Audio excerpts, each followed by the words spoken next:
Hi everyone, it's Fitz with a post-spring football press conference walk and talk, or as my friend Jackson just said, it's walk a talk o'clock. Kind of like it. Zach told me I can't use it, so I'll use it.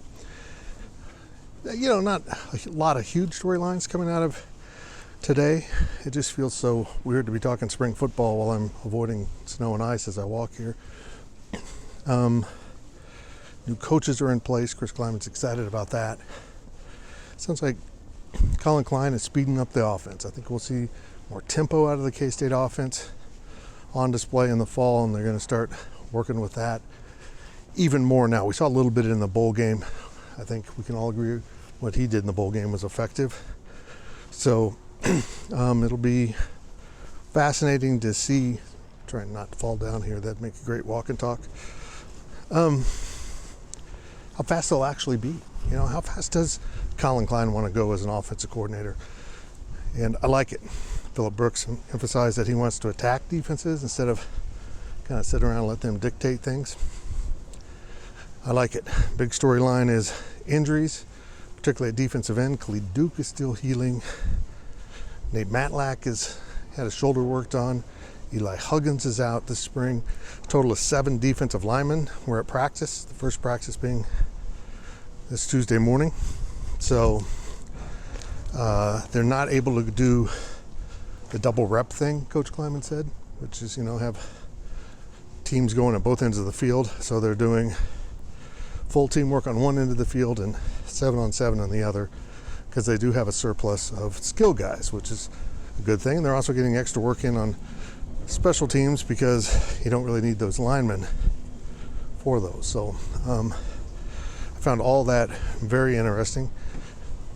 Daniel Green came in, talked to us a little bit, said he's probably up to about 240. Speaking of guys that probably have lost weight, and let's be honest here, that they're talking about putting on really good muscle mass weight instead of fat. Jax Deneen's now full-time at running back. I'm not sure how I feel about that, but I think Jax has more to contribute to the team than he's been able to do in sharing fullback time. Ben Sennett, another fullback tight end hybrid, has been put on scholarship, and I think we probably all agree that that's something that's good for the program because that young man can play. Adrian Martinez, as you probably know, is not participating in the spring in terms of actually taking reps and throwing the ball. He continues to rehab that shoulder, and he should be good for the fall, summer. Coach Kleiman said he's going to start throwing with a Nerf ball here eventually. I feel like then we'll be on equal footing. It's really all I was ever good at throwing.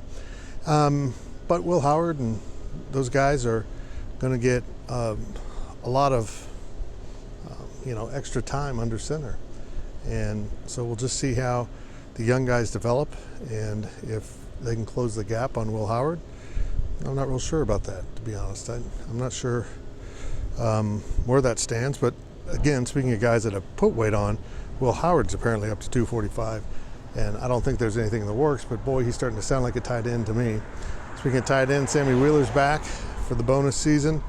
And he's a big reason why they didn't take a tight end out of the portal. They feel like Sammy has really accelerated his development in the game. I think Sammy could be an NFL tight end.